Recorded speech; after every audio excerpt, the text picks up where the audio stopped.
নমস্কার, আমি ফাল্গুনি। আজ জ্ঞানবৃক্ষের অধিবেশনে আলোচ্য বিষয় হল আত্মবিশ্বাস, যা জীবনে নিজের দায়িত্ব পালনে শুধু প্রয়োজনীয় নয়, কিছু রুটিন থেকে আলাদা কিছু করার জন্যও প্রয়োজন। আত্মবিশ্বাসের জন্ম নিজের অন্তর থেকে হলেও যে কোনো উৎস থেকে মানুষের জীবনে অনুপ্রেরণার প্রয়োজন আছে। কারণ ইতিবাচক বাতাবরণ না হলে কোনো কাজই সুষ্ঠুভাবে করা যাবে না, আর কিছু অসাধারণ কাজ করতে অনুপ্রেরণা ছাড়া অসম্ভব। মনোবিজ্ঞানীদের গবেষণায় দেখা গেছে 92% থেকে 99% মানুষ তাদের উৎকৃষ্ট আইডিয়া বাস্তবায়ন করতে পারেন না, যার মুখ্য কারণ হল মানুষের মৌখিক কথায় বাঁধা ও অনুপ্রেরণার অভাব। অথচ মানুষের অসীম শক্তি আছে। সে যদি সঠিক ও ইতিবাচক পদক্ষেপে আত্মবিশ্বাসের সাথে অগ্রসর হয়, অসাধ্য সাধন করতে পারে। প্রতিটি মানুষের মধ্যে এমন কিছু প্রতিভা আছে যা অন্যের মধ্যে নাই। বিশ্বে যত আবিষ্কার হয়েছে সবই দৃঢ় আত্মবিশ্বাসের সুফল। এবার প্রশ্ন হলো, কিভাবে মানুষ তার আত্মবিশ্বাস গড়তে পারে? এই মানসিক শক্তির গোড়াপত্তন হয় বাল্যকাল থেকে, যখন সে জীবনের ভালো মন্দ বুঝতে পারে। বাল্যকালে মানুষ সবচেয়ে কাছের মানুষ হিসাবে পায় প্রথমে নিজের মাকে। একটু বুঝতে শুরু করলে বাবা, তারপর বাড়িতে যদি থাকেন দাদু, দিদা, ঠাকুরদা বা ঠাকুমা, আর দাদা ও দিদি। সবচেয়ে বেশি বিশ্বাস করে কিন্তু মাকে, আর শিশু অনুসরণ করে দাদা ও দিদিকে। এরাই যেমন আত্মবিশ্বাস গড়ে তুলতে পারেন অজান্তে, তারাই হয়ে দাঁড়ান আত্মবিশ্বাস তৈরির জন্য প্রতিবন্ধকতা। কারণ বিশেষ করে মা যা বলবে, শিশু, যার সবচেয়ে বড় আশ্রয় মা, সেটাই বিশ্বাস করবে। সুতরাং মার শিক্ষা হতে হবে ইতিবাচক। শিশুটি পৃথিবীকে প্রথম চিনেছে, তখন তার অন্তরে নির্ভয় তার চিন্তা, ভাবনা, চালনশক্তিকে ইতিবাচক সাপোর্ট দিতেই হবে। মা সাথে আছে, সবাই আছে, এই বিশ্বাসের ফলে তার মানসিক গঠনে কোনো সুপ্ত ভয়, শঙ্কা বা ভাবনা যা তাকে এগিয়ে যেতে বাধা দেয় তৈরি হবে না।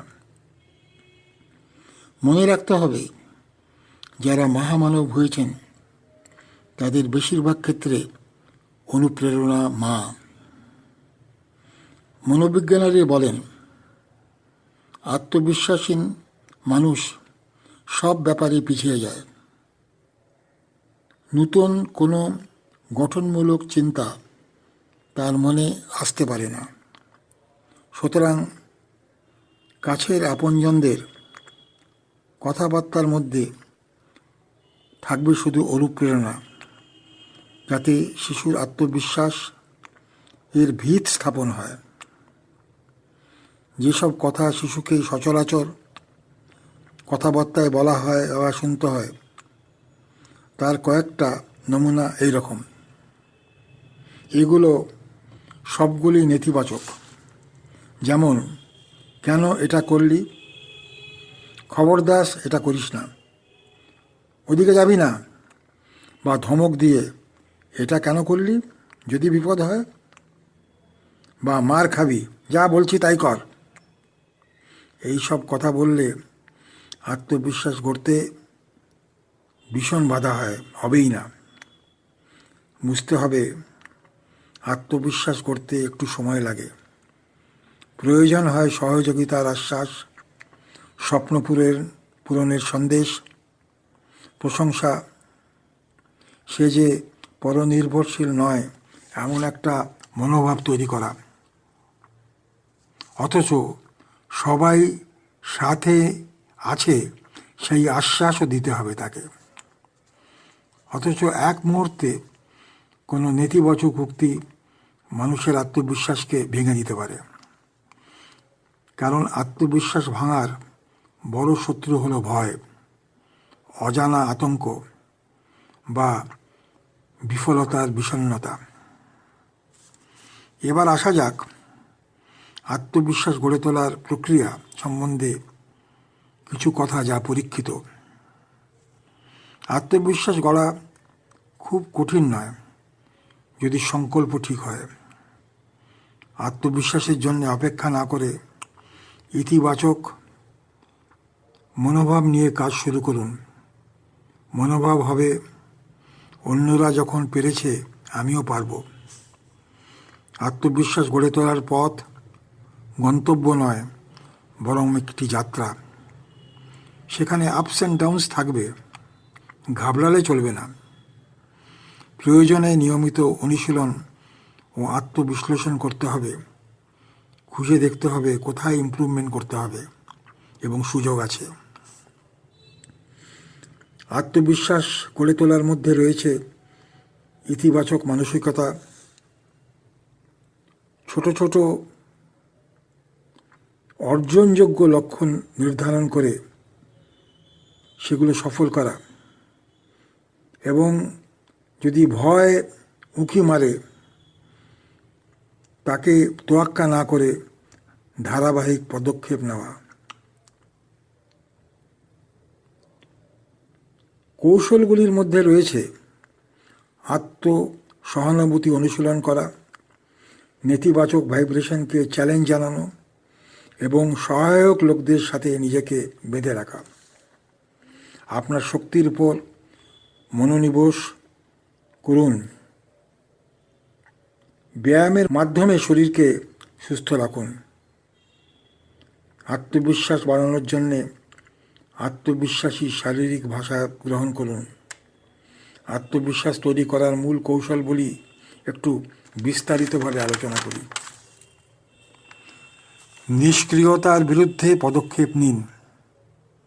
আপনার আরামের যে জোন আছে, যেগুলো অঞ্চল আছে, তার বাইরে পদক্ষেপ নেওয়া এবং ভয় বা অনিশ্চয়তার মুখোমুখি হওয়া আপনার ক্ষমতার উপর আস্থা তৈরি করে এবং আপনার আত্মবিশ্বাস বাড়ায়।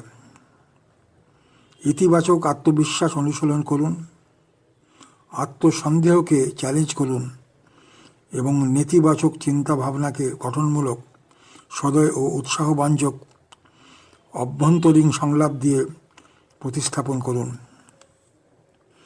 ছোট অর্জনযোগ্য লক্ষ্য নির্ধারণ করুন। এটা গতিশীল করার পক্ষে সহায়ক। ইতিবাচক আচরণকে শক্তিশালী করার জন্যে আপনার সাফল্যগুলিকে স্বীকৃতি দিন এবং উদযাপন করুন। শক্তি ও আত্মযত্নের উপর মনোযোগ দিন। আপনার দক্ষতা ও কৃতিত্বগুলি চিহ্নিত করুন। নিয়মিত ব্যায়াম, যেটা আগে বলেছি, ভালো ঘুম, সঠিক খাবার খেয়ে শরীরকে একটু অগ্রাধিকার দিন। কারণ মেজাজ যদি ভালো থাকে আত্মচিত্রকে উন্নত করে। অন্যদের সাথে নিজেকে তুলনা বন্ধ করুন। তুলনা আত্মবিশ্বাসকে নষ্ট করে, এটা একটা বড় রিজন। তার চেয়ে শ্রেয় নিজের যাত্রা ও অগ্রগতির দিকে মন দিন। আত্মবিশ্বাসী শারীরিক ভাষা গ্রহণ করুন। আপনার অভ্যন্তরীণ অনুভূতিকে প্রভাবিত করার জন্যে সোজা হয়ে দাঁড়ান, চোখের যোগাযোগ করুন এবং হাসুন। নিজেকে সমর্থন দিয়ে ঘিরে রাখুন। যারা আপনাকে উৎসাহিত করে তাদের সাথে সময় কাটান। যারা চাটুকারিতা করছে তাদের বর্জন করুন, কারণ তারা হঠকারী। সুতরাং আত্মবিশ্বাস তৈরি করতে যে মূল কৌশলগুলো হলো, সেগুলো হলো নেতিবাচক চিন্তা ভাবনাকে চ্যালেঞ্জ করুন, বলুন আমি সক্ষম, পদক্ষেপ নিন, ভয়ের মুখোমুখি হন। এর ফলে আত্মবিশ্বাস শক্তিশালী হবে। ছোট লক্ষ্য নির্ধারণ করে সাফল্যের রেকর্ড তৈরি করুন। নিজের ক্ষমতা নিজে যে তৈরি হলো সেটা বুঝতে চেষ্টা করুন। ছোট ছোট ঝুঁকি নিন, নতুন কিছু করব সেটা চেষ্টা করুন। মনে রাখুন, failures are pillars of success. সর্বদা মনে রাখুন, ঈশ্বর আপনার সাথে আছেন। তবে সাহায্য প্রার্থনা করুন। বলে দিচ্ছি, ঈশ্বরের উপর যদি আপনি আস্থা রাখেন, আপনার আত্মবিশ্বাস বাড়বে। একটি অপ্রিয় সত্য মনে রাখতে হবে, যাদের নিজেদের আত্মবিশ্বাস নাই তারা আপনাকে অনুপ্রাণিত করতে পারে না। তারা সর্বদাই ভীত। ম্যানেজমেন্ট স্পেশালিস্ট ফিলিপ কোটলার বলেছেন, ডেভেলপমেন্ট ইজ সেলফ ডেভেলপমেন্ট। সুতরাং মানুষকে নিজে চেষ্টা করতে হবে। পরনির্ভরশীল হয়ে কিন্তু কিছু পাওয়া যায় না। আত্মবিশ্বাস করতেই হবে। আত্মবিশ্বাস করার যদি আপনি সংকল্প করেন তো আত্মবিশ্বাস হবে। আজ এখানেই শেষ করি। ধন্যবাদ।